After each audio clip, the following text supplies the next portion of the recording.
Welcome to the How Soccer Explains Leadership podcast, where we explore leadership principles through the lens of the beautiful game. Welcome back to How Soccer Explains Leadership. Thanks again for your download, and once again, we have a great guest on here today. I'm Phil Dark, the host of this show, and I am looking forward to another guest who's going to share with us his wisdom. Soccer has been part of his life, and he's been part of soccer for decades. He's now a recruiter with SRUSA. Don Williams is with us today. In a minute here, we're going to give to Don, but I just want to remind you to go on Facebook and join the Facebook group if you're not a member of it already, How Soccer Explains Leadership Facebook group. Rate and review the show wherever you are listening to this right now, and I really also hope that you have subscribed to this show, and if you haven't, go ahead and hit that subscribe button so you don't miss any more episodes. Hopefully you haven't missed any of them, but if you have, you can go back and listen to them, and then you can subscribe, and you can be able to hear all the episodes that are coming up as well. So without more on that today, Don, please tell our guest a little bit about yourself. Just briefly share who you are, because I know a lot of the people that are listening don't know who you are and don't know what you're doing and don't know what you've done. I look forward to hearing this as well again, even though I already have. But for those who don't know you, just briefly share a bit about who you are and how soccer has been such a big part of your life and leadership. Yeah, thanks, Phil. I started playing when I was young, 8, 9 years old, like many kids across the country. And it took me and kept me out of trouble. And I fell in love with it. And then when I was older, started coaching. And then eventually, as I started working my way up through licenses, D license, C license, B license, A license, I had a friend that asked me to get involved in college coaching with her at Cal State East Bay in California. That kind of really pushed me into wanting to make coaching a career. And so 22 years later, I coached at almost every level in the country, pro, coached in the NCAA, I've coached Division II, Division III, NAIA, junior college, and I've helped hundreds of kids along that journey get into college. And so when I retired, Sports Recruiting USA came in and asked me to run the Americas for them and to establish a presence.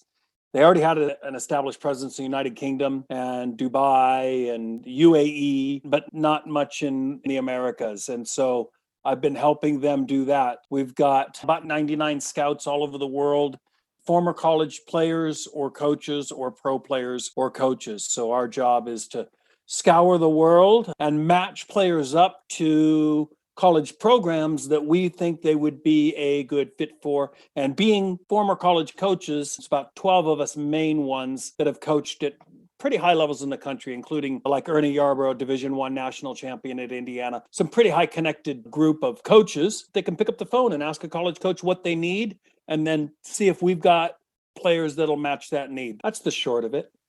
Yeah, we'll get into a lot of that much deeper as we go through this conversation, but you'll see with that vast array of experience and expertise why the conversation we're going to have today is so rich, because it will not only talk to parents and college coaches about recruiting on both sides. We won't just talk to a coach who has coached for decades. It will also speak to people in organizations, because these principles are really recruiting principles and hiring principles, and principles that go to just business practices and best practices. So I'm very excited, as I have been. And I also want to just let people know how they can get a hold of you, Don. So can you share Facebook, Twitter, Instagram, wherever you're at? I know you're sharing all kinds of stuff every day that's real, just great nuggets of wisdom on social media. So can you share that?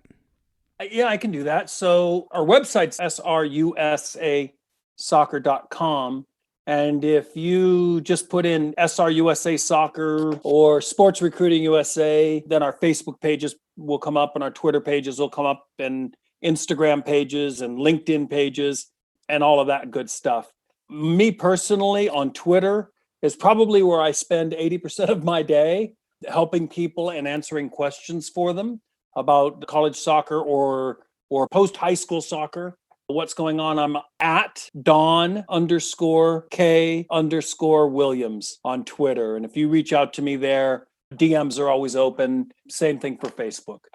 Yeah, and like I said, you can get a lot of great wisdom information from Don on those social media places as well as the websites. Today, we're going to talk about several posts that he's done. It's actually where I met Don, was on Facebook, I believe, and then was able to go over to Twitter and see that, yes, that is where he spends a lot of his time. But last time we talked, you really talked about your leadership position with SRUSA and how it's similar to coaching and leading college soccer teams. So you can just share a little bit about those two things and how they're similar and what that can teach the people that are listening in. Here's what I've learned as a leader of any organization over my 58 years of living on this planet and of my 30 or so years in coaching. Tapping into an individual's intrinsic motivation is really important. It's nice for me to have an agenda at the top of a business or the top of a coaching structure or anything, and to push that agenda. And for a while, I can force that agenda through fear onto the people that are with me. But if I can get them to want to do something rather than me wanting them to do something, and if I can get those two things to align, what I want them to do and what they want to do, that's where the magic happens. And it's that intrinsic motivation. And in my world, I'm constantly looking, Phil, for people who love what they do. I've tweeted about, if you love to play soccer, that you will play with the soccer ball. You'll juggle with it because you can't get enough of it. I noticed basketball players. I grew up about 20 minutes from Oakland, always followed the Warriors, had a lot of friends that played basketball, had coaching friends that played. We had some basketball legends like Jason Kidd that we grew up watching. And I remember watching him break a backboard in a playoff game one time. And you know what? Those guys are with the basketball all the time, man. They're never without it. It's crazy. Soccer player will come to practice without a ball. Imagine a baseball player going without a mitt to practice.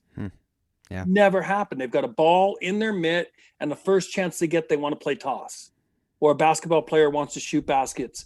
But a soccer player in this country will go to practice 2 days a week, play on Saturday, and then the soccer ball never comes out again. And then they say, this is what I love more than anything in the world. And I will argue that's not what they love more than anything in the world. Whatever they spend most of their time doing is what they love more than anything in the world. So can we figure out with our players, and can we figure out with the people that we work with what their intrinsic motive? Some people are motivated by money. I work with a guy who works in our company with us. He's a multimillionaire many times over. He doesn't need money. Money's not his motivator. Something else is his motivator. Then I work with young guys that have wives and young kids, and making a living and providing for their family is their main motivator. And then everybody's got something that makes them tick a little bit differently. And so my job as a leader is to try my best to figure out what that person wants and then help them get what they want, as long as there's synergy, right? It's got to be a win-win situation if you're in it for the long term in any relationship. That's right. And you said a lot of really cool things there. The first thing I'll say, though, is when kids love baseball and go to their practices, they won't go without a mitt. Well, my 9-year-old, unfortunately, has done that, but I'm going to chalk that up more to parenting and him being 9 than not loving the game. So he also would go without shoes sometimes. But that's a conversation for another day. But in all seriousness, I think one of the things you said there was fantastic, and it's just really that idea of in sports and in any job that you're doing, right? There's got to be that motivation, that intrinsic motivation. You can force people to do things for a short period of time if you have that position over them and you can make them do something. But the reality is, whether it's in a job or in a sport, that's not only going to last so long before they quit or before you're gone, because somebody else will be over you. Everyone has a boss, right? I mean, and so if they see that and they know that and you're a bad leader, that will be seen very quickly, because leadership is influence, as we've talked about on this show. Positional leadership does not last very long unless you're in the military, and then that is what it is. But then we know what happens to a lot of people in the military. That's also fear-based, though, isn't it? It's absolutely fear-based, but it's harder to get out of the military than it is to get off a sports team or a job that you have. But you're not going to get the most out of your people if you're leading that way, right? You're not going to have that intrinsic loving it. And so that's something that I want to hit on a little bit more and go a little deeper on, that the fact that raw talent isn't enough. And quite frankly, a love for the game isn't enough either to get to that next level. You got to have kind of a combination of both and on there. You got to have a raw talent and a love for the game. I mean, I've seen a lot of kids at the younger ages who you look at them and you go, you know what? And even at the older ages, that I just don't see that raw talent there. Now, I could be wrong, and I've been proven wrong before, but usually you see that both and. And you had a post going back to the social media that said, you want greatness? Sheer athleticism is important, but it's not nearly enough. It's about passion, love for the sport above all, and a willingness to let it embrace and encompass you. And this goes to what you were just talking about too, right? Enjoy watching, spend every spare moment loving that ball, playing, juggling, taking it with you everywhere, and getting in millions of touches. Then let your destiny unfold.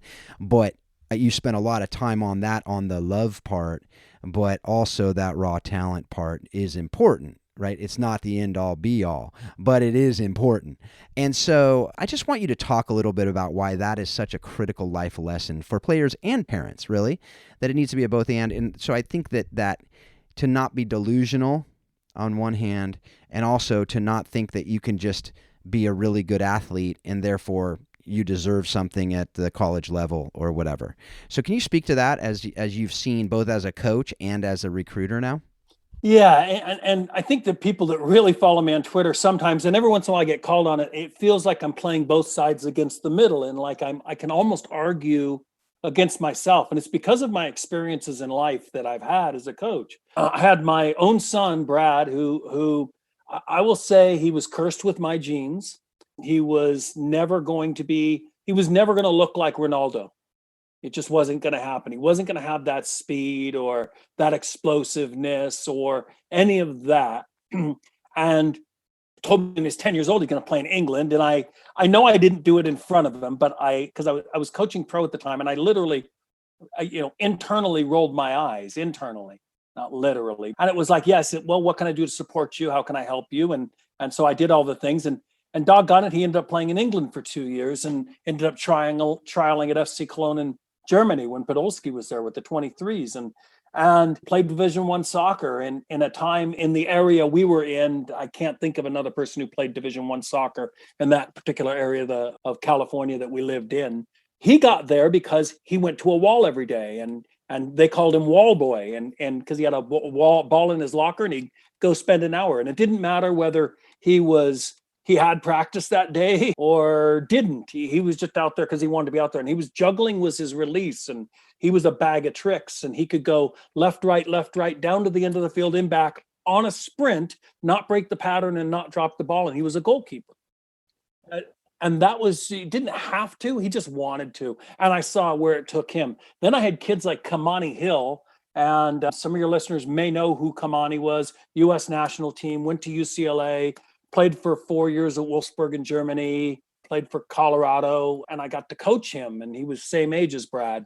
And I got to coach him in ODP and then club for a little while.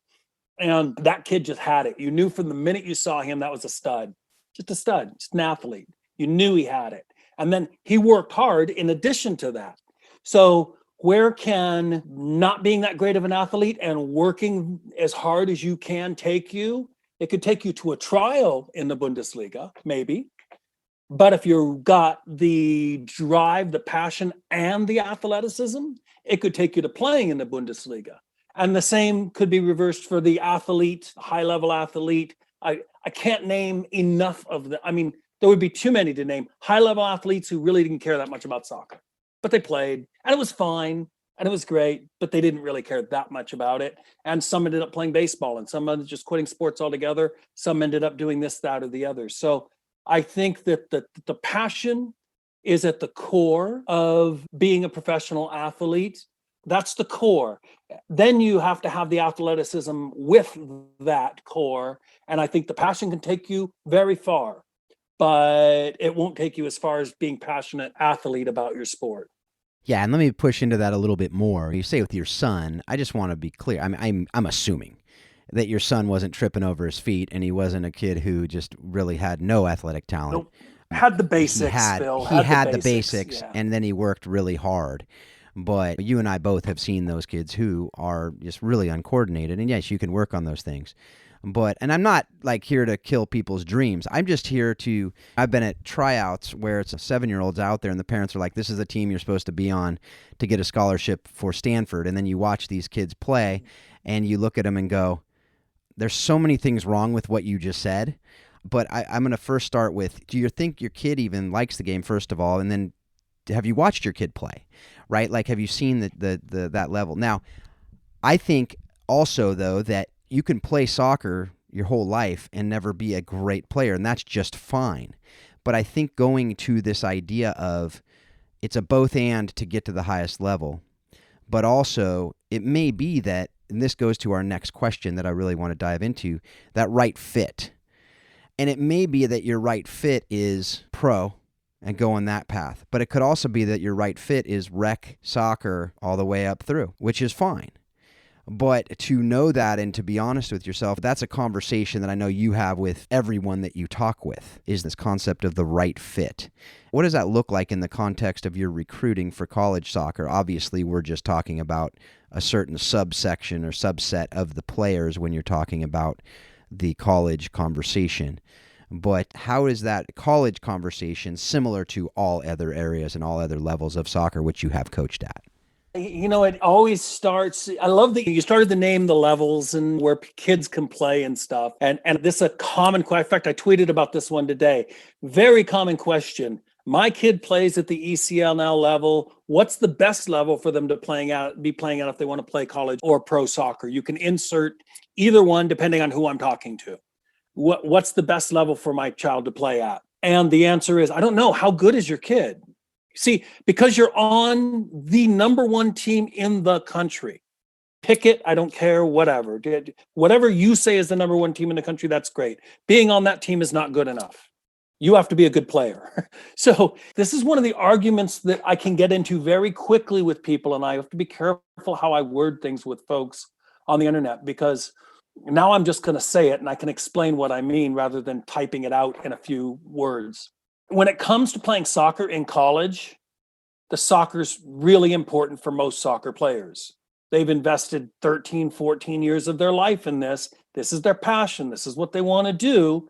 And then I hear advice like, hey, choose the school you want to go to academically first, and then worry about the soccer later. Well, the problem with that is I want to go to Stanford, and I'm not good enough to play at Stanford. So I can research Stanford till the cows come home. And if playing soccer is important to me, I'm not playing at Stanford. Doesn't mean I can't go to Stanford. It's fine. It's lovely. Don't play soccer, play club soccer, do whatever you want to do. I'm talking about playing varsity first team soccer in college, not on the JV team, not on the club team. I'm talking about going in, and at some point within your first 2.5 years, you want to begin to be an impact player, if not immediately. So what's the right fit? Look, some kids will not sit the bench, won't tolerate sitting the bench, don't want to pay their dues. They want to play immediately. Well, that means that even if they are capable of playing at a mid-major type D1 level, maybe that's not the best starting place for them because they're going to have to sit the bench for 2.5 years. But if they go to this other college, maybe it's another Division One, maybe it's a different Division One, maybe it's a lower level Division One, maybe it's a Division Two, maybe it's a Division Three, NAIA, junior college, whatever. One of those other ones might be the best fit for him if that's where it is. Because when we talk about the right fit, Phil, whether it's life or whether it's going into college, I think all of us are making decisions on a daily basis that are weighted. Not every decision is equal. And what is important to me may not be important to you.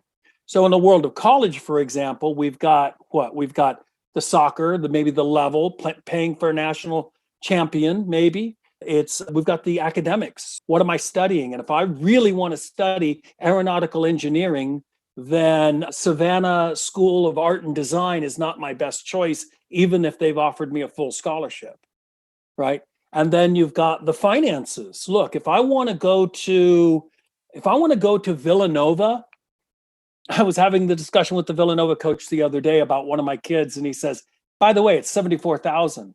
And there's no academic scholarships. And what do most of your kids pay? $74,000, most of them. And so money becomes important for some people. Now, for some of the families I deal with, so what's your budget? What do you mean budget? What are you talking about budget? School's paid for. I don't know. But any school, yeah, look, they've got a trust fund. It's all sorted. Don't worry about it.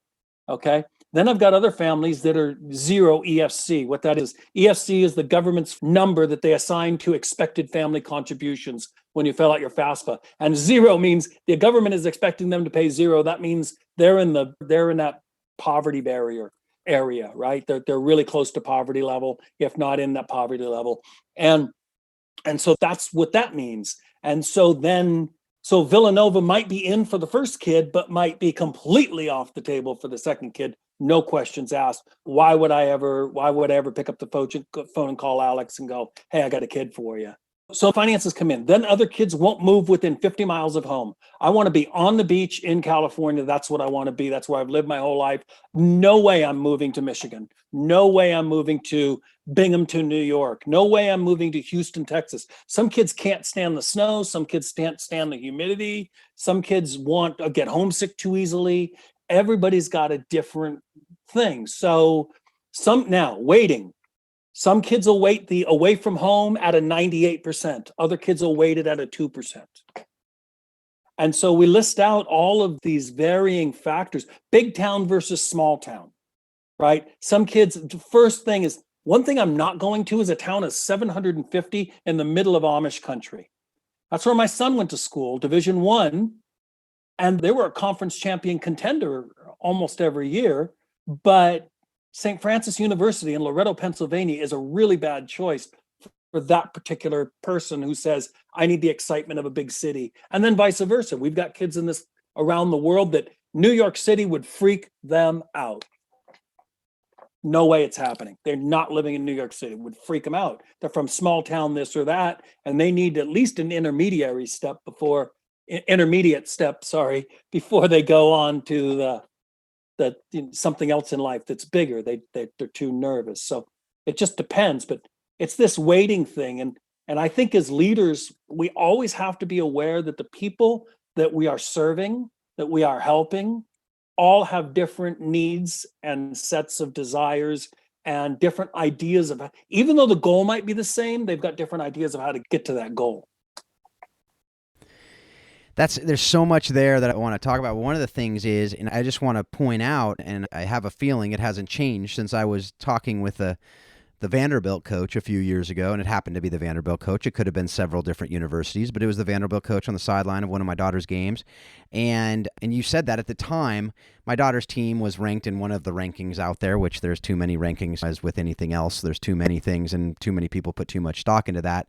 But she was very, very high, top 3, I think, at that point in the country. We were playing at some big thing. And there's players on her team who didn't play in college, didn't want to play, or couldn't have. They weren't good enough, right? But that was still the best team in the country, or one of the best teams in the country. And then some of them went to UCLA, San Diego State. My daughter's up in Canada playing. And so there's that part of it. But then the Vanderbilt coach comes up to me and says, are there any players on your team good enough to play at Vanderbilt? So point number 1, he asked me that question just straight up, and I'm like, well, there's a couple that I'd say yeah, because obviously my credibility's on the line, and he's about to watch the game. I said, there's a couple. And he says, what's their parents' income? I was like, that's kind of an interesting question, but I know some things about these things. And I said, honestly, this team is from an upper middle to upper class area. So I don't think any of them would qualify for your no scholarship thing, because he's only got so many scholarships. And he knows that if he can get some in free, because that's how Vanderbilt has that deal where if you make under $75K as a family, then you can get full tuition covered. And so that's part of a right fit conversation too, right? If you don't make that much, either you make a ton of money or you don't make any money, there's certain schools that doors are opened on that in that regard that might not be otherwise. Is that something that you're seeing a lot too, and that allows you as a recruiter or as someone who's talking to these schools, is that something that's still the case? Oh, 100%. The money. So opening salvo, right? Coach says, I need a striker. I send him a video, maybe 2 or 3 recommendations of players that I believe can play for him. And he goes, this is the one I really like, right? Next question is, I've already given them GPA. So they already know they already know the kid's kind of an NCAA qualifier or whatever. Next question is, what's their budget?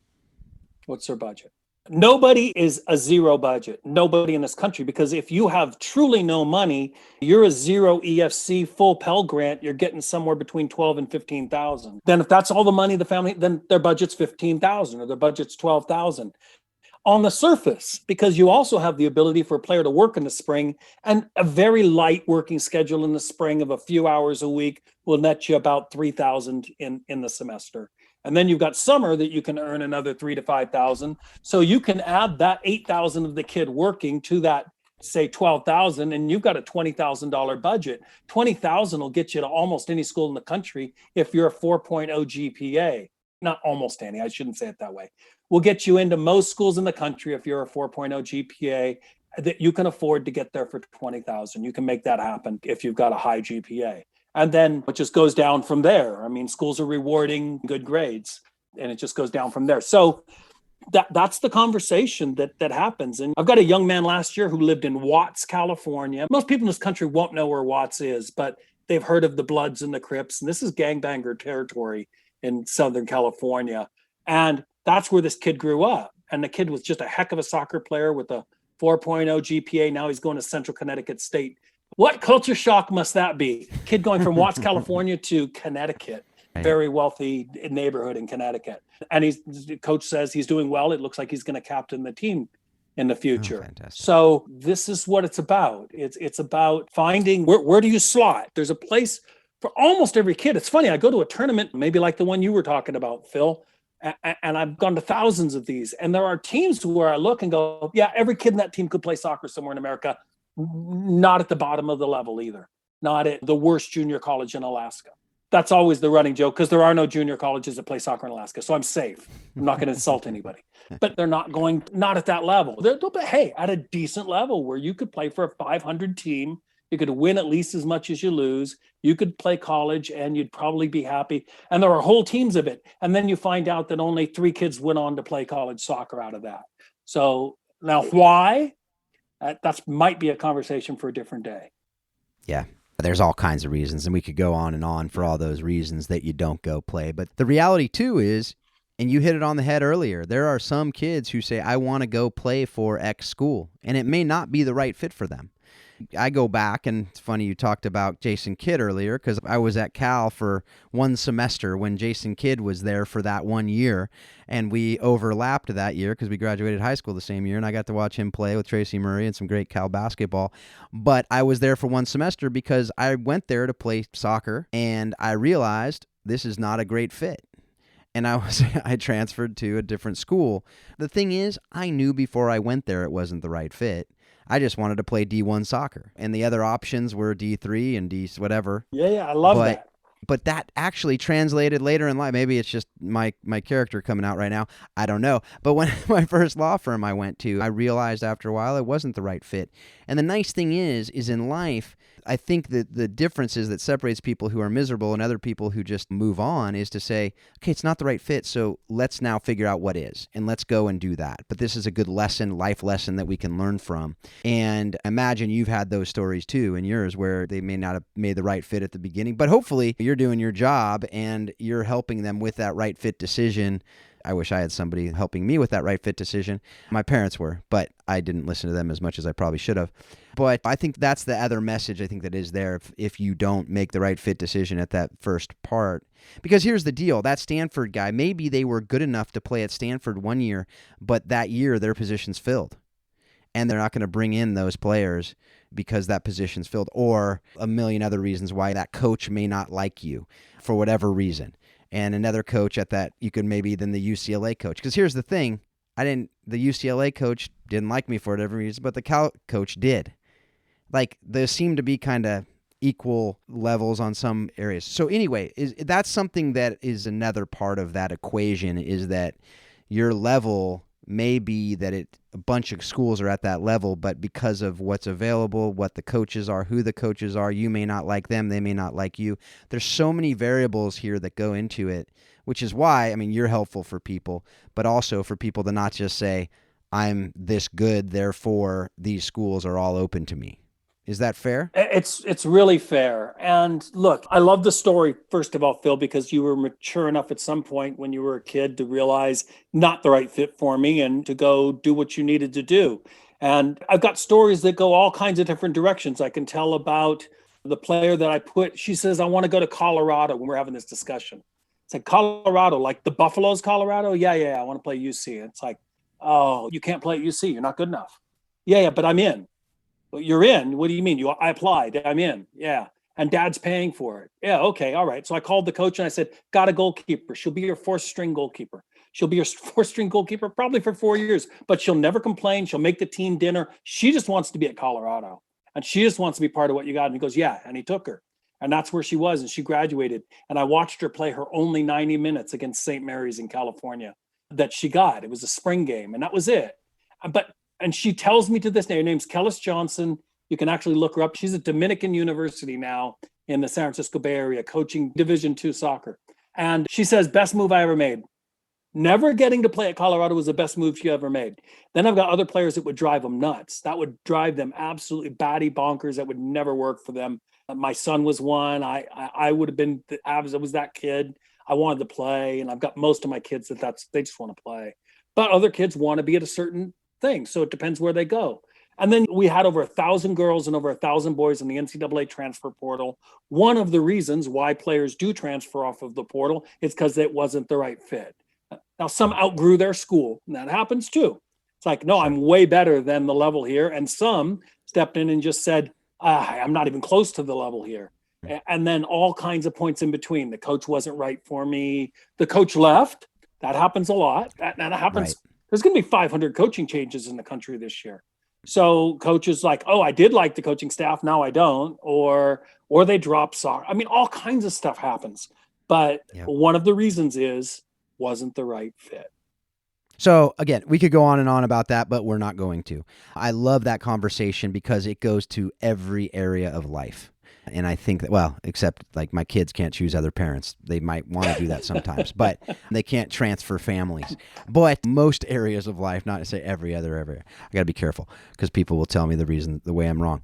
But jobs, when you're looking for your first job out of college, when you're looking for other jobs as you're transferring, as you're moving, as you're doing things for positions within, the Peter Principle is a real thing that you usually get promoted to the position that's just one higher than the place you should be. And that's a real principle because this right fit conversation. So I just want to make sure parents, coaches, everyone out there, make sure that player fits in your program if you're picking them. Make sure that you as a player, that's a right fit for you.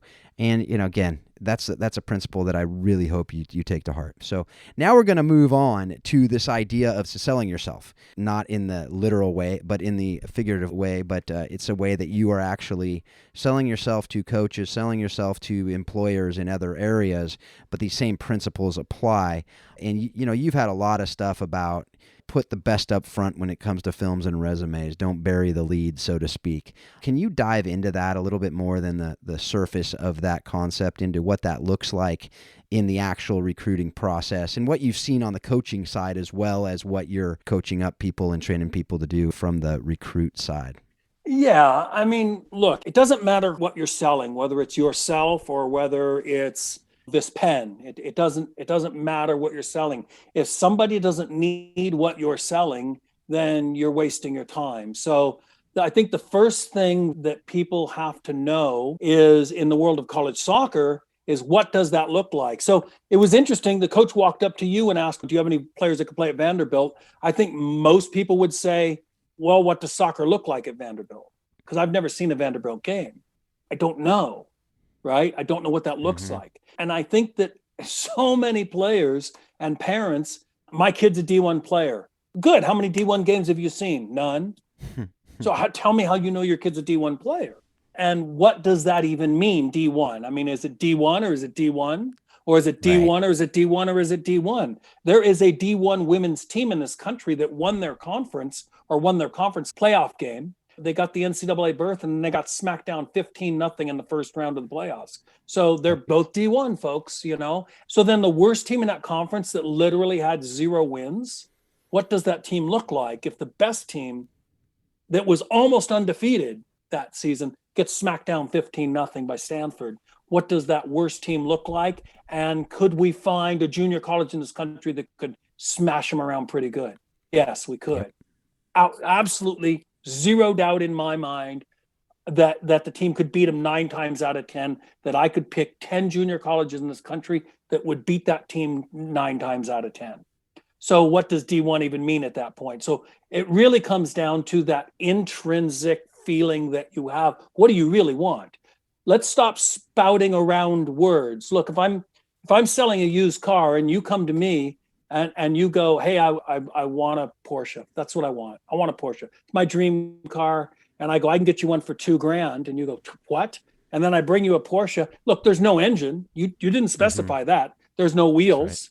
Right. It doesn't run. The interior's torn up. You go, but who was it made by? It was made by Porsche. Or you could take that same $2,000 and get a used Honda Civic, and it could go the next 50,000 miles for you. Never breaks down, never have a problem. It just doesn't have that status symbol.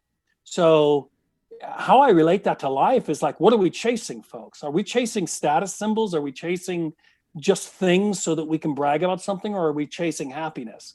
Are we chasing a place where we can feel like we're contributing to something bigger than ourselves on a regular basis? Like we're helping people, like we're being good human beings and contributing to society and our world and feeling fulfilled? Or do we just want stuff so that we can brag about stuff and post Instagram pictures of stuff and dance on TikTok around our stuff or whatever we do so that people will give us a pat on the back? And so I think that picking a college team is a lot like life. It's like, no, just what fits me is all out of all those things we kind of listed, just what makes it feel like home to me, so that when I think about this and I'm standing on, I go, I'm home. I'm good. I'm happy. I like this. Yeah, and with all of that, as far as selling and as far as Porsche thing, merely made me think of something in law school when I was in law school and people were looking for jobs. And I remember a kid actually got kicked out of school because he put on his resume that he was a golfer, and he got a job at a law firm, and they took him out golfing and realized he could not golf. That's a sitcom film. That's a sitcom. And it's unbelievable what people will do, right? But so I think there's that lesson of when you're selling it, make sure you're selling and you're honest with every part of it. You put your best up front, yes, but don't exaggerate. Don't sell something that you're not. And the interview advice I give everyone who ever asks me is be yourself, because you don't want them to hire you if you're putting on some air and you want to find out who they are. So if they don't like you, then you don't want to work there. I mean, that's the way it is.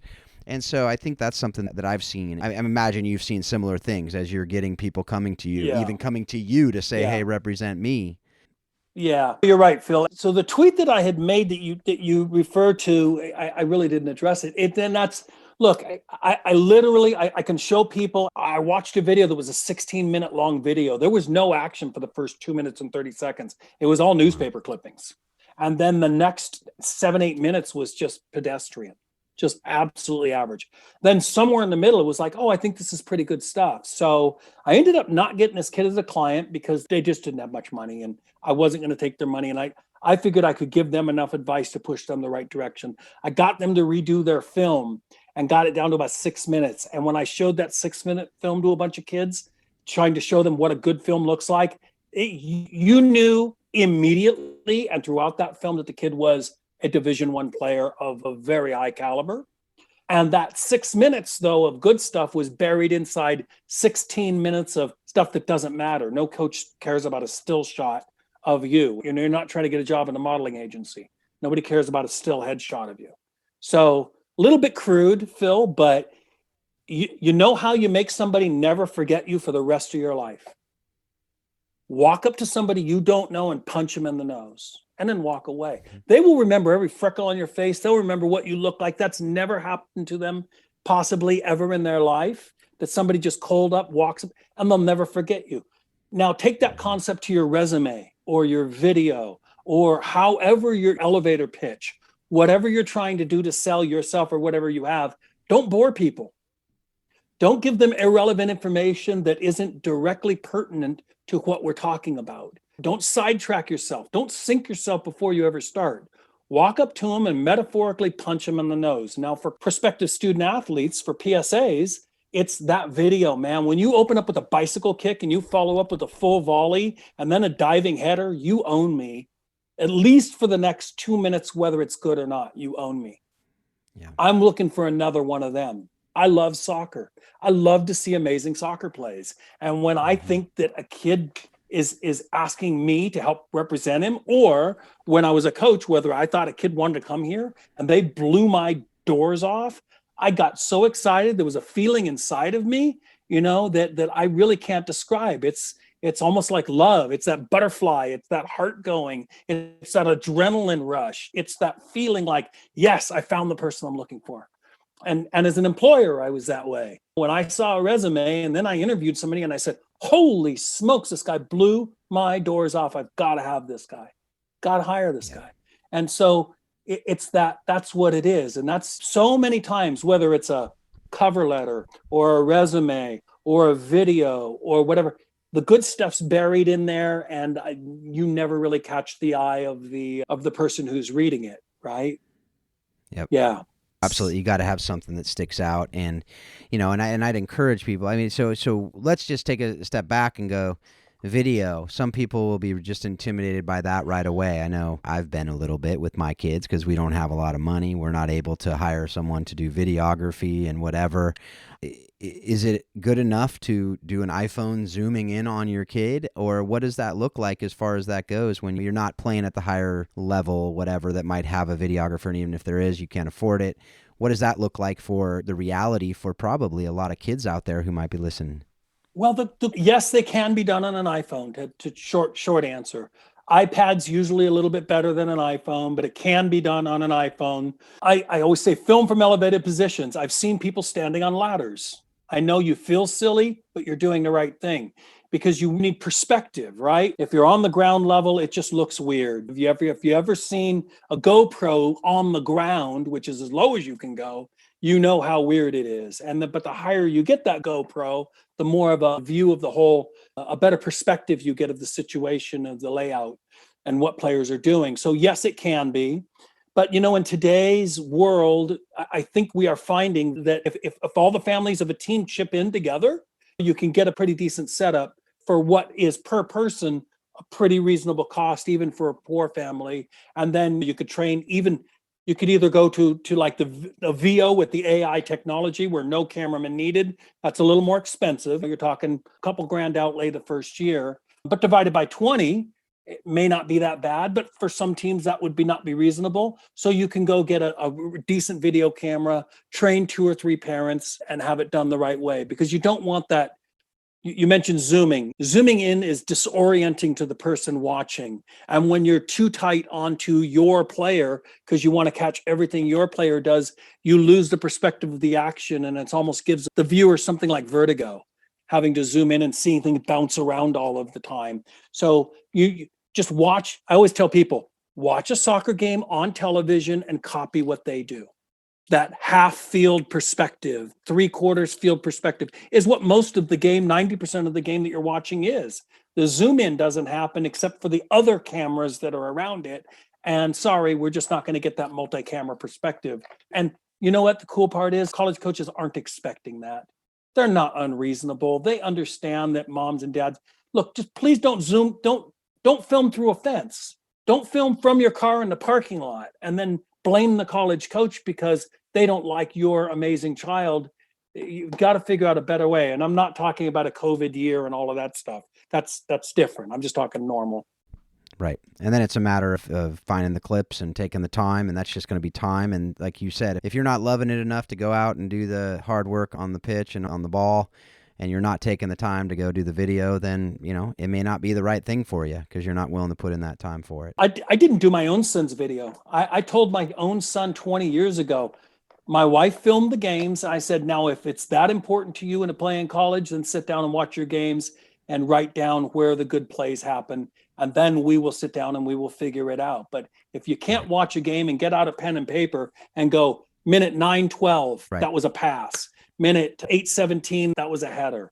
And if you can't just sit down and do that with the game, then I would argue that you're not that intrinsically motivated to go play college soccer. That's right. You don't want it enough. Okay, so we have a little bit more. It might be a lot more depending on how long we talk. But I love this next topic we're going to talk about here because it's something that I firmly believe, and I've seen it come into play so many times in my life, in my career, in soccer, but more in my career in the nonprofit world all around the world. But it's this idea of the small world of, in this case, college and pro soccer, on how it relates to the real world, right? You hear it's not what you know, it's who you know. And there's a lot of truth to that, and it's no different here in soccer. So can you speak to that and the things that you've seen? There's a lot of tweets. If you scroll down on Twitter or in Facebook or whatever with Don, you'll see a lot of tweets on this. So can you speak to that, and we'll just have a good little conversation about it. One of the ones recently started me thinking about it because a buddy of mine who coaches one of the top junior colleges in the country is pretty connected to, he's had deep conversations with Mark Krikorian at Florida State, Anson Dorrance at UNC, Chapel Hill, and with Becky Burley at Florida, and about some of his players. And he was talking to me about how players won't even bother. Oh, you go to a JC, I'm not even going to answer you. And it's like, oh, if you only knew who he knew. Mm-hmm. If you only knew the doors that this guy could open up for you if you went and performed for him, you have no idea. And I was one of those guys. In my last junior college, I had one of the few junior college players in the country, I think, ever recruited to Florida State the year after they won their first national title out of junior college. I was sending kids to Penn State and UMass and Lipscomb and New Mexico State and Cal State Bakersfield and on and on. And it's like, well, it's not that I'm better at what I do than everybody. I've just been around a long time and I know a lot of people, and I am a very social person anyways. And so I'm not afraid to walk up to anybody in this country and go, hey, I'm Don Williams. I just want to tell you, I admire what you do. And yeah, got time for a cup of coffee, and to get to know that person a little bit. Right. That's right. And I think that what people need to understand is, when we go for our licenses, we meet people. Then the guy 5 years later, you find out he's at, my son's coach at St. Francis in Loretto, Pennsylvania. And everybody goes, who, what, where? He went to Notre Dame after that and coached for Bobby Clark. Now he's at Oregon State. So it's like, you don't know where people end up, and you don't know what people do, and you have no idea who knows who. So please be kind, please be respectful. And that's why even on internet or Twitter or whatever, when people DM me, it could be Anson Dorrance, if not, but DMing me with some name of some other player somewhere. I don't know who's who really. So I just treat everybody respectfully and give everybody whatever time that they need to help them do whatever they need to do. And I think that people understand soccer is no different than everything else. You get into an industry, you get into the lighting industry, you get into the heating industry, you get into whatever, and you get people that have been around 20, 30 years that are movers and shakers in the real estate industry or whatever it is, you'll find out that it's a small world and that somebody knows somebody. So we should all probably treat each other as if we were talking to the most connected person in whatever industry that we're in. Yeah, and one tweet, or I think it was on Facebook, that initially got me interested in talking with you was when you said most don't realize, but the number one college or tool college coaches use to find recruits isn't websites or web pages, ID camps, or recruiting events. Number one tool used by a vast majority of college coaches is their well-cultivated, trusted network. And this is something I've been telling my kids as they're going through the college process, just looking at different schools. And a coach reaches out to him. I said, have you responded yet? Well, I got I know you're not interested, but you need to respond and thank them or get on a call with them. If nothing else, it's good practice. Right? It's good practice to have a conversation and know what an interview with a coach, really what it is, right? It's an interview with a coach. Know how to interview. What great practice for life. And so I said to him, it's rare, and it's practice where you don't think you want to go to this school. And you know what? You have no idea whether you want to go to this school until you look into it. Going back to the right fit conversation. But then the other one that you said, which made me laugh, and I agree, is it says, I prefer to be told no by a recruit than ghosted or not replied to at all. And then you went on to basically say, it's just the right thing. At the end of the day, it's just courteous. It's just courtesy, and people want to know that. And it's funny you say that about. I look just at this show, right? So I interviewed a few college coaches, and one of them, I'm not going to name any names. He knows who he is, and if the father of this player knows who they are. But I got my friend from high school who played at UCLA, but he said, "Hey, there's a girl on my daughter's team who really wants to go to that school. Can you connect?" So like, I'm not even a college coach, but I do coach high school. I know, this guy knows that I know what I'm talking about. And if I were to call him and say, hey, if nothing else, it gets her to the top of the email list, right? That email may get responded to and she'll get a look. And so, sometimes you just need that foot in the door. Yeah. And this is where it comes down to having an advocate for you. And that advocate could be your high school coach. It could be your club coach. It could be a parent on the team that maybe they played at Notre Dame back when Bobby Clark was coaching there and Mike Avery was coaching there. And maybe they can reach out. I don't know who that advocate's going to be in your life, but I think players need to have that advocate because, yes, it's not emails. It's not tagging people on Instagram. It's not going to an ID camp. Do players get placed that way? Of course they do. Of course it does happen. But those are outliers. That's one of my other rants lately is, will we please people stop living by outliers in our life? Can I live life willy-nilly and plan on my retirement being hitting the lottery? And can that work? It can. Do we all really want to plan our lives that way? By an outlier situation, a one-off?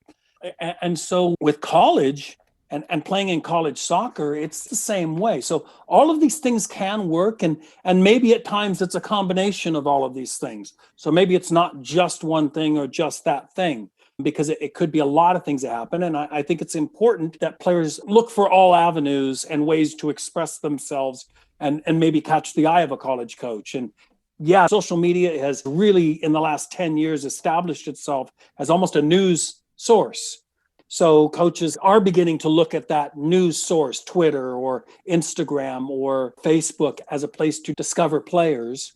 Still, a vast majority are because a college coach went to college and played with a now club coach who picks up the phone and calls them and goes, "I got a kid for you."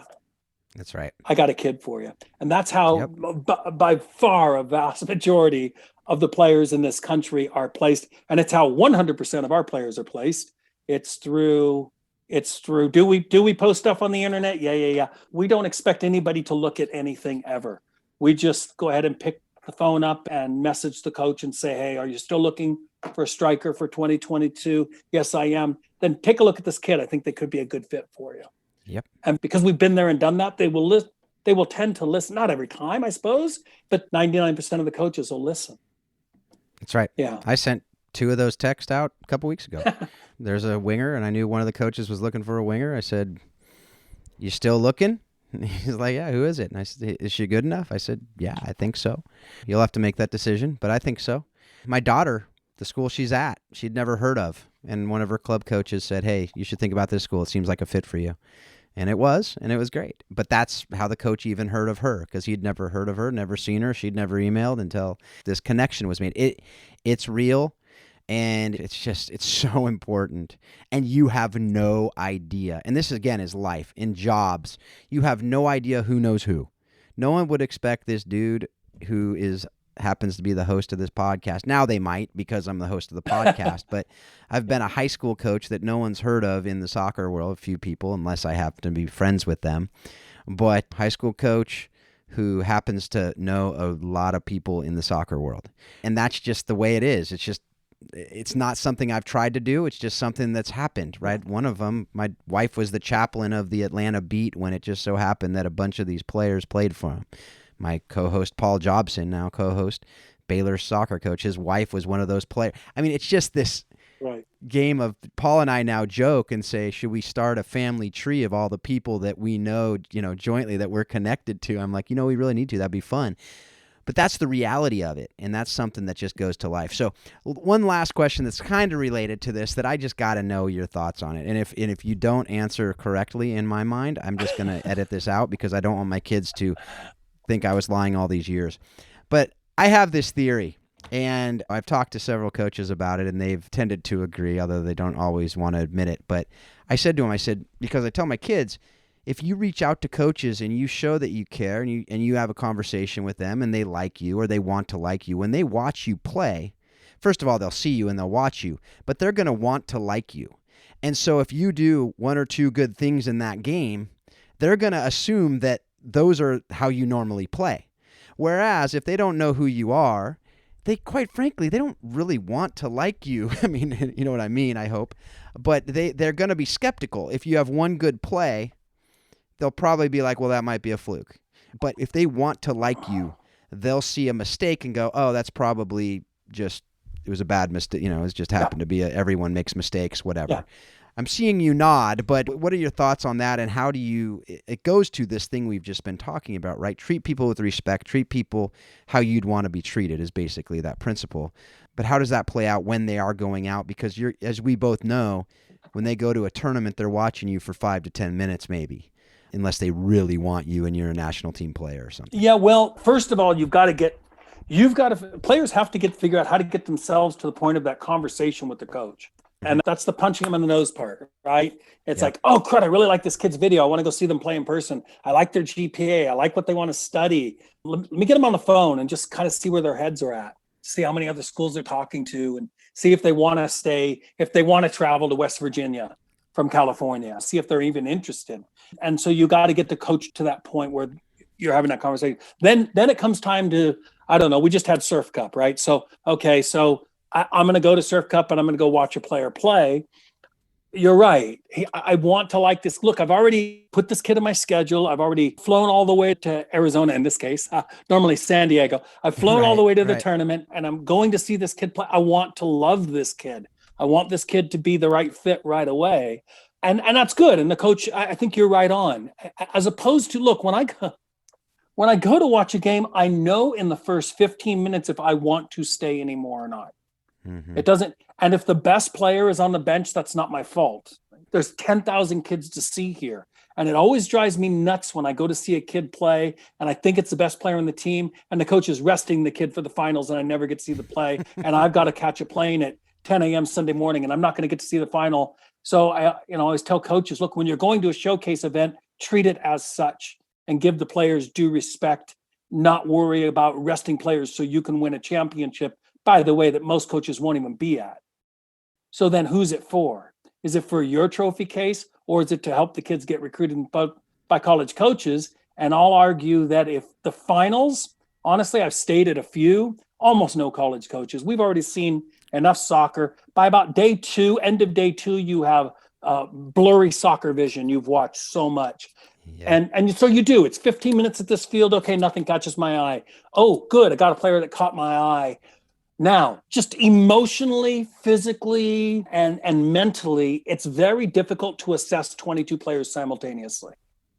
Mm-hmm. You need to focus in on that kid. You need to watch everything that kid's doing. What's the head doing? Are they checking their shoulder? Are they moving away appropriately into space? Which part of the foot are they receiving it on? What surface did she strike it with? Can she strike it with multiple surfaces? What are they doing when they make a mistake? I'm watching their head drop. So they make a mistake. I'm watching their head drop. I'm watching how they recover emotionally and how quickly they get back into the game. A player over there could have done a bicycle kick and I paid no attention to it. I completely lost it. So it's like, how could you not notice my daughter? She just scored a bicycle kick goal because that's the kid I was recruiting. I wasn't watching. Maybe I caught it out of the corner of my eye and by the way, send me the film or I'm not recording it. Again, whose fault is all of this? Some families really need to step up and take responsibility. And every time I post about video, somebody I can guarantee is going to chime in, hey, there's poor people that can't afford to get a professional videographer. Your kid's standing on the corner with a smartphone, so they own one. Yeah, but the parents can't go to the game. They can't ask somebody else to whatever. What responsibility does the coach have in all of this, by the way, who may or may not be paid? And any paid coach in this country, I believe, owes their player a responsibility to somehow make sure that every match is being filmed. Otherwise, by the way, coaches, how do you break down film? How do you study things after the fact unemotionally to see what you need to work on in practice if you're not filming? What method do you use? You could use a notepad, and I've done that, to be honest. but film's much more effective to be able to play it back. Something that all this goes to, and I do want to bring it back to the leadership principles here. And I think from a recruit, leadership is influence, and as a recruit, you're wanting to influence these coaches. You're wanting to show them that you care. You're wanting to show them that you've taken the time to put together a video. You want to show them that you know what you're talking about, and you know what will make you look better. You're going to put your best foot forward, and I think that is something that is so important to know. But also, leading yourself is important, and to have this concept of the right fit, to have this concept of you've done your homework. That's the other thing I think coaches are looking for, is that you've done your homework about their school, and you're not just spamming a bunch of coaches out there saying, I want to go to your school because you're a good soccer school. Oh, so spot on. And I got one. I get one once a week, and I'm not even a school. Hey, coach. Love your school, love to play for you. It's like, oh, crud. You're sending this to every person in the entire world that you think might be related to college soccer. That's you right. think everybody's a school, don't you? And they're usually kids from overseas who do that to me almost Sure. always. But concept remains the same, because as a college coach, we all laugh that we can, every once in a while, we get the one where we can see the 137 coaches. They forgot to do BCC. They did CC. They didn't know the difference between CC and BCC. So it's like, oh, crud. Well, guess what? You're contacting Stanford, Virginia, UCLA, and me at my junior college of 700 kids in the mountains of California. Yeah, I'm probably not even going to respond. Why would I respond? I don't know. It's like, I don't even know what to say. And usually I would just answer back and go, by the way, which one of us are you addressing this to? I don't know who you're talking to. Yeah. And I would like to know who you're addressing and what you're trying to say. And I want to study engineering, and you're sending it to Academy of Art. It's like, right. Well, then you're not doing your homework. Look, it's not a joke, Phil. I'm going to make a solid estimate that I think would hold true.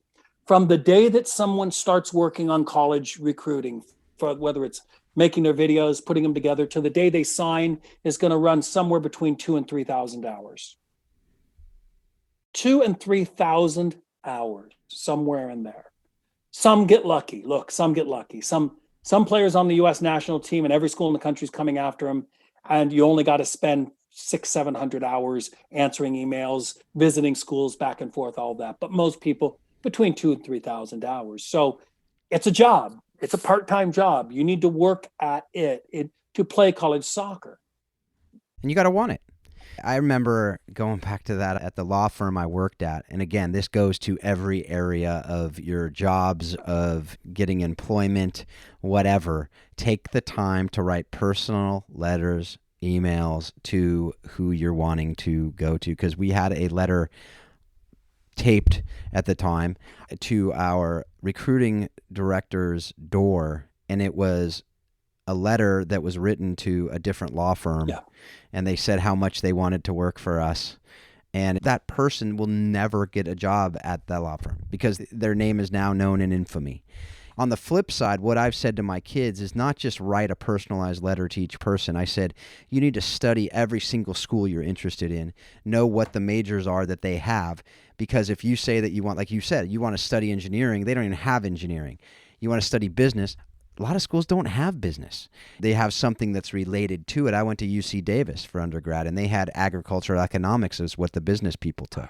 You need to know that, and you need to put that, you need to show them that you've done your research, because why would they want to invest in you if you haven't even invested that little bit of time to do it? Even when I write emails, and I run a nonprofit, I write emails to my ministry partners in the organization that I run, and I write individual emails to each one of them, and I personalize them. And yeah, we have maybe some template stuff that we're putting in there, but for the most part, it's going to be, I'm writing to you. And that, you can tell. When you open up an email, you can tell when it's personalized to you and when it's some stock email that they've written to a bunch of people, whether it's BCC'd or not, you can tell. And so that's just something that I think is a life lesson for you out there. And for parents listening, which I hope there are a lot of parents listening, make sure that you're not only that you're teaching your kids up to do that and training them up to do it, but that they're doing it. That's the other part, Phil. I like that because I think it's really important. I had a parent get into a long argument with me. Look, professional athletes have agents. Why can't I be my child's agent? Why can't I do this for my child? My child's busy studying. My child's busy going to soccer practice. My child doesn't have time for this. So I think, and my answer was, look, I'm not saying that your child has to do everything. I think that you can proofread your kids' emails for them and make sure that they go out. Your kid can send them to you. You can send it back to them and go, yeah, it looks good. Or I would change this or I would change that. So I think that we can advise without micromanaging. And isn't that a good lesson in business? That we can help our employees be more productive, be better, come to good decisions without micromanaging them. And yet I think a lot of parents want to micromanage their children because I don't know why. I think it could be a lot of different reasons. I think maybe some parents don't think their kids can handle it. They really don't. They don't think their kids are very good at this particular thing. Well, what better opportunity do you have as a parent than to teach your child how to be better at something if they're not very good at it? And these are real, as you've said, real world lessons that they are going to use in their life. And by the way, I don't want any parent to think can't copy and paste anything. Of course, you can copy and paste the one paragraph of your bio and your birth date and all of that. You don't have to rewrite everything. But as you said, it's really nice. It's really nice when it's not Coach Williams, but it's Coach Williams. It's really nice when it's not, I want to study at your school, but it's, I want to study at Cal State East Bay. It's really nice when you say, I like what your school has to offer in the way of academics. And instead you say, I understand you've got one of the top 10 kinesiology programs in the entire state of California. All of these things just make the coach go, oh, and it's always great, moms and dads, always great. What connection do I have to that area that I could tie into? Aunt Balula that we visited every Christmas is down the road from Akron. We used to drive by there all the time. Hey, I've had family in Akron. I've been around that area and I love it. Then the coach already knows there's no question about the homesickness. There's no question about the weather. You've answered a lot of the coach's questions by sticking them that little piece. Hey, I visited, we had a cabin. I've had families do this one. We had a cabin up in your area, went there all the time, would love to live up there. Great. Well, that's where my school is. Come live up here because you're a great player. And that type of personal, and that's just a sentence or two. It's not a lot. Yeah, anything that connects you with them, and that's something that, my daughter had it pretty good, like I said, with the Baylor, because he could say, your wife held me as a baby. Again, it's a personal touch that separates you. Anything that can separate you. When coaches are watching you, wear that pink headband. You know what the number is, Phil? In the United States, how many girls and boys are in high school playing college soccer? And when I say in high school, from high school age, maybe they don't play high school because they're in the DA. That's fine. High school age, playing soccer that are a senior. There's a pretty close to 1 million. Men and women. And then you add in international players on top of that. And on the men's side, I know the figure, it's about 21% of players playing in the NCAA are from another country. So you're not just competing anymore, and it's growing on the women's side. It's not that big, but it's growing, and it's growing rapidly. You've got to separate yourself from that million. How do you stand out to be one in a million? We talk about headlines. We talk about headlines to grab coaches' attentions. And in the world of email, that's the subject line, right? So 2022 graduate available is the subject line. Pretty common. I've seen that. As opposed to rapid goal scoring striker available in 2022. Oh yeah, I'll look at that video. Which one am I going to look at first? Right. I'm going to look at the first one. And if I like that first creator, I may never get to the second one. Yep. I may never get to it. It's no different than a resume or a cover letter or something that's put together differently to say, which one do I want to read first? Because I have a choice in the matter, which one I want to read first, look at first. Anytime we put out, last year we had Max Broughton, who's at SIUE now, England under 17 captain. He was a captain for the England under 17 team that won the World Cup. That's pretty not solid. A bad headline, right? Now, never everybody has that. So like I say, that's why I gave the first example. Strong, big center back, heading beast, tackling beast. I don't know. Take the words that describe you and then boom, and then the video, punch him in the nose with that thing right there. show them what they signed up for. So you don't want to mislead people with sensational headlines and then not have it cut the mustard, as in today we call it clickbait, right? Yeah, you need to make sure to be able to back it up like we talked about earlier. Don't say rapid goal scoring striker and then you play a false nine and you're slow and you're on a team that's not that good. And your two goals are penalty kicks, scoring. By the way. Yeah, right. But I will tell you, if you are a rapid goal scoring striker, you will have a lot of coaches responding to you if you have something to back it up, because those are not very common. I was actually just talking with the last post-game show we did. If you haven't listened to it, folks, you can go back and listen to me and Coach Jobson and I talking about this. But we were talking about that because one of our prior episodes, the guy talked about when you have that striker who may be a bit arrogant and may potentially be a virus on your team, but they're a striker and that's what makes them great at their position. It's a hard balance. And he goes, I'd be happy to have one of those strikers. It's really hard to find. But you wouldn't, obviously, with the virus. He was kidding. But anyway, all that to say, there's so much more to this, as with everything we could talk about. The good news for you folks is you can go and check out a lot more wisdom from Don all over that social media that we talked about. But I have a couple more questions that we ask our guests, and I look forward to hearing your answer on this. But what lessons have you learned directly from soccer? And we've talked a little bit about what we mean by that, the idea of retaliator gets the red or touch the line or things like that. From soccer, have you used in your leadership, in your marriage, parenting, and really other relationships? You know, it really is about relationships. And everything in this world really does tie down to the relationships and how you connect to others. And I think soccer has really laid that out for me over my 30 years coaching and almost 50 years playing, not quite, will be in a few months, but it's about the relationships that we build with referees, right? With opposing coaches, sometimes with opposing players. I love nothing more than having a good laugh with an opposing player over something maybe silly that our team did, where we both look at each other and go, did that just happen? That's great. And it's those connections. And I think in the business world and in relationships with people you work with and with colleagues, having those relationships and understanding where they're coming from, I think is tied in really, really tightly to my life and how things work and what my kids want. I would say I've grown up a lot, and even the last 20 years. I'm really glad I'm not the same person that I was 10 years ago or 20 years ago or even 2 years ago. I'm not that same person. I'm a different person than I was. And I think all of us probably, if we're honest and we look back, will say, yeah, I'm a different person and I'm glad for it. So also having that flexibility and allowing yourself to maybe not approach life as this is the way we've always done it. But hey, I've got a choice here. There's a fork in the road. Maybe even it's a little one in my life. I can choose to take the path less traveled, or I can choose to take, maybe I took the path less traveled last time, and maybe I do want to take the easier route to it. I think that's probably what I've taken away the most from soccer as it relates to the rest of my life.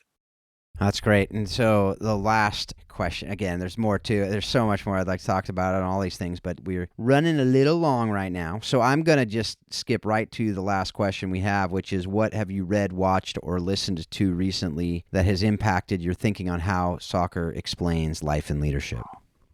I don't know, recently. I'll list out a few books that have really changed my perspective on life of the world. One of them, ironically, is the name of your podcast we can talk about is How Soccer Explains the World. And that book breaks it down. I think we talked about this. I think you said you had read it, Phil? Yeah. Yeah, it breaks down all of the socioeconomic ills of our day and breaks it down into a club or a game or a situation in the world of soccer. And it really helped me tie together in my own head, oh yeah, what we're teaching is life skills to kids. If I was a great artist, if I could paint, I'd be doing it through painting. If I was a violinist, I would be doing it through music. I like to teach people. I like to help people. I like to guide people along the right path. And I just happen to use soccer as the tool to do it. So that was one of them. One of the other things in my life, there's a great book called 10% Happier. If you've never read it, 10% Happier, pick that one up. The guy that wrote it, he's a television guy. He does Good Morning America on the weekends, and his name's Dan Harris. And yeah, pick that one up. It changed my life. And he started me down reading some different books about just kind of how we look at life and how we look at the world and how to enjoy being in the present moment of whatever we're doing right now. And so Thich Nhat Hanh is another great read that kind of tie into that, to what we do on a daily basis that affects others in a positive way. And looking at things more extensive, right? More to the greater picture of things, instead of internalizing everything and thinking you're the only one who has those thoughts and you're the only one who feels that way. And for me, that was a very lonely existence, thinking that I was the only one who thought these thoughts, or I was the only one who felt that way about these things, because I was too embarrassed to express myself or admit my own vulnerability or admit that I don't know something. I've started to say more than ever, I don't know. I don't know. This whole COVID thing, we're all predicting what's going to happen. And the fact is, none of us know. None of us have a clue. I don't care. Even the biggest virologist in the world can't predict when this thing will end, when it will go away, and what the final solution is going to be. So I think being vulnerable and being afraid, not being afraid to say, I don't know, and listening to guys like Gary Vaynerchuk, Gary V. If you can stand the swearing, he swears a lot, but Gary V just spits he's on all over Instagram, life lessons, just stuff that he's learned. He's a multimillionaire, but he doesn't talk about getting stuff and wanting stuff. He talks about empathy and kindness and helping people and all of those, the traits that I think most people would say, yeah, I possess those traits. I'm a good person. Yeah. I like that. I think most people, even serial killers, answer that way. I'm a good person. I'm doing the world good, right? So most people internalize that they're good, right? That they're a good person. So now how do we externalize that? How do we demonstrate that to the world? And how do we truly make a difference? So those are the two. I would say that in the last 10 years. Oh, there's another one. Oh, now I'm going to forget who it is, brother. I'm going to recommend this to all coaches, and I got to come up with this real quick here. It's, oh goodness. So Dan Harris is one, and then, like I said, Thich Nhat Hanh is another one that I would recommend people read. And the other one is, oh Lord, it's going to escape me. I tell you what, if you've got end notes at the end of the episode, I will get you a list of a couple of books. Okay. Yeah, you can send me those and we'll put them in the show notes for people. And that'll be... Just happens when you're 58 years old. You forget things like you didn't. I totally understand. 10 years ago. I will say that one of the pieces of leadership advice I give to anybody that I train in leadership, anybody that I train really in anything relating to leadership, is I don't know is a phenomenal answer when you don't know. Because it's not something you want to say all the time, or else people will think you have no idea what you're doing. But if you don't know, I don't know is a great answer. And then the follow-up should always be, but let's find out together, or let me go check that out and find out. I can find out from somebody and I'll get back to you. Whatever the case may be, if you don't know and there's a way to figure it out. Now, like you said, with COVID and what's going on, no one knows. And if they say they do, they're lying because nobody knows. Or they have top secret information that I wish everybody would be able to know. But I think it's that nobody really knows what's going on, and it just is. And when that's the fact, that's okay. And I think in our jobs, in our coaching, in things like that, I think you gain more respect from people when you say, I don't know, and you have that vulnerability.